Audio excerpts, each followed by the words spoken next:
Sino ang aking ina at mga kapatid? Ito yung tanong ni Jesus sa kanya mga alagad at mga nakikinig sa kanya. Sabi nga ako minsan hindi ba alam ni Jesus ang kanyang ina at mga kapatid? So bahagi ho, pagkakataon.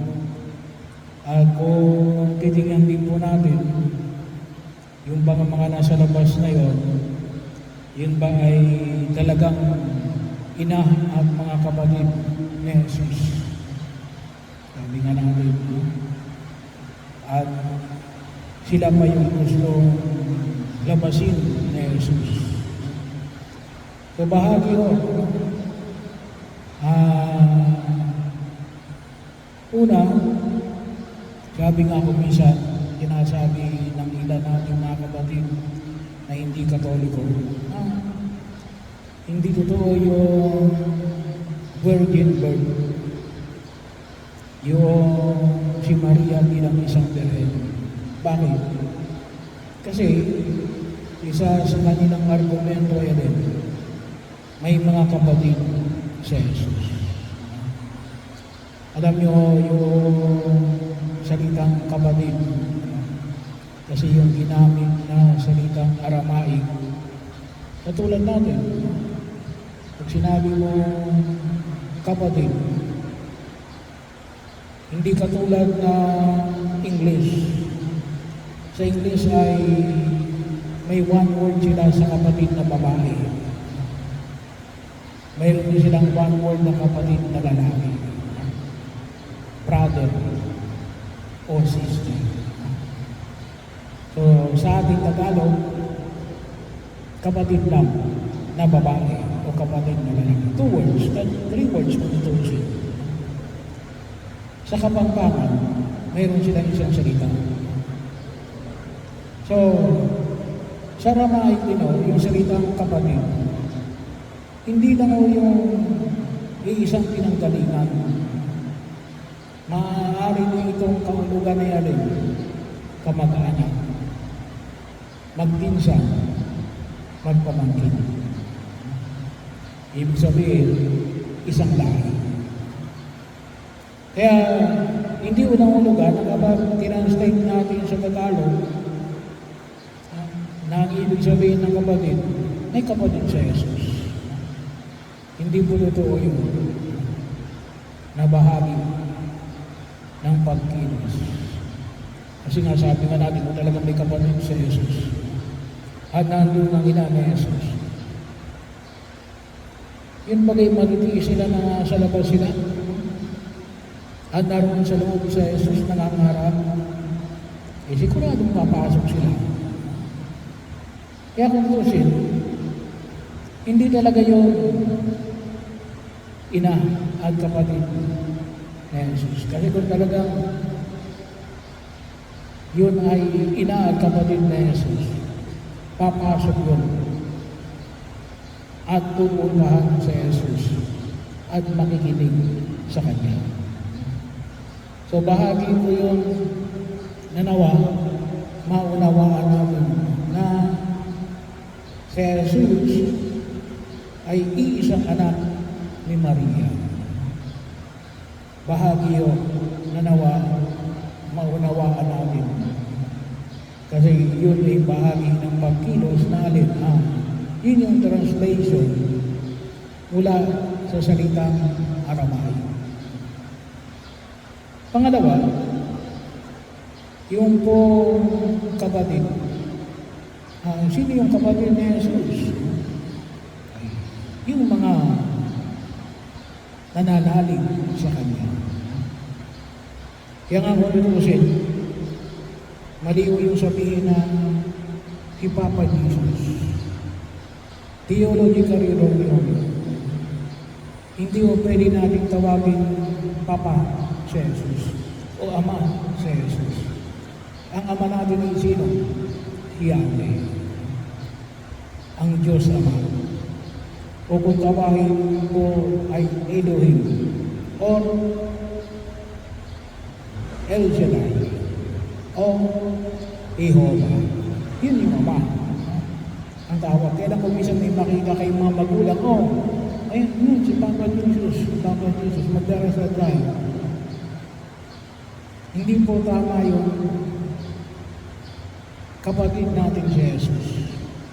Hindi natin tatay si Jesus.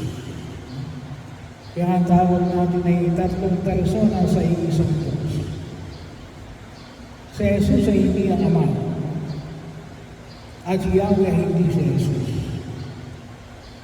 At ang Espiritu Santo ay hindi ang Ama.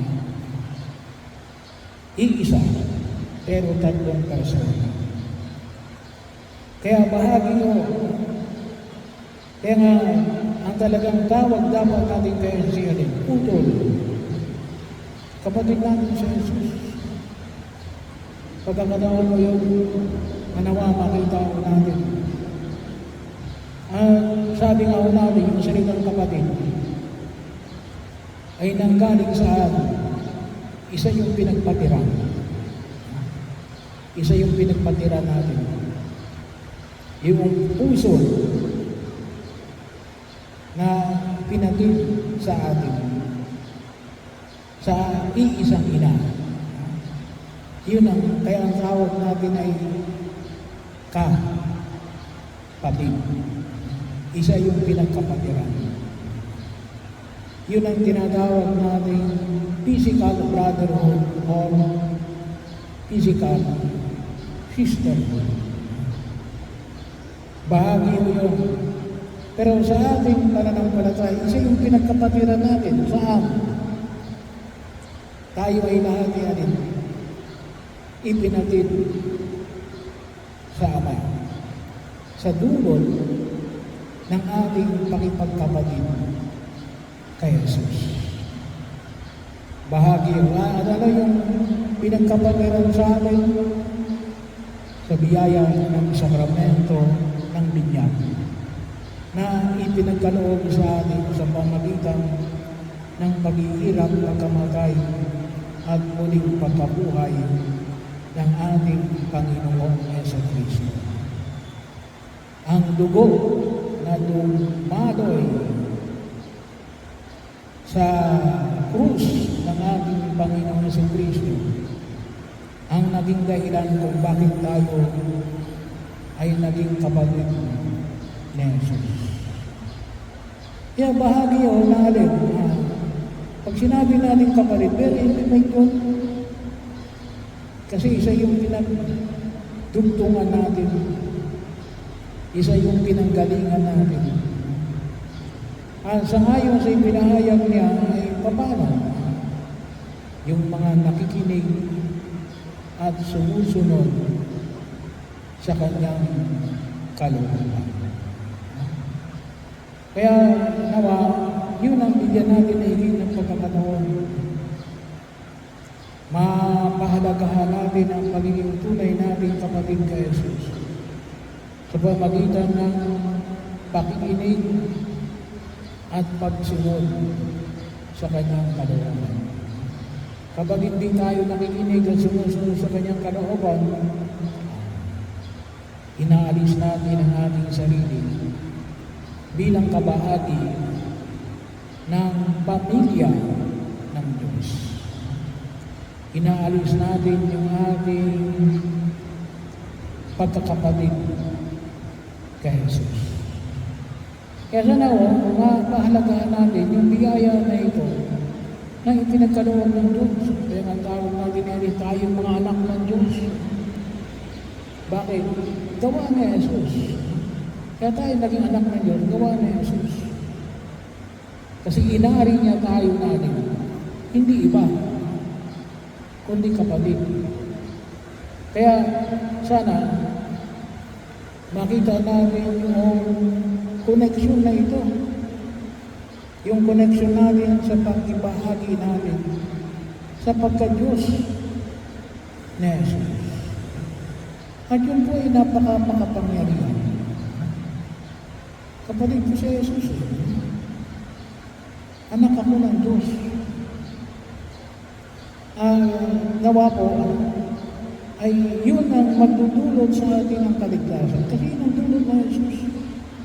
Kaligtasan. Anong dulot ng kasalanan?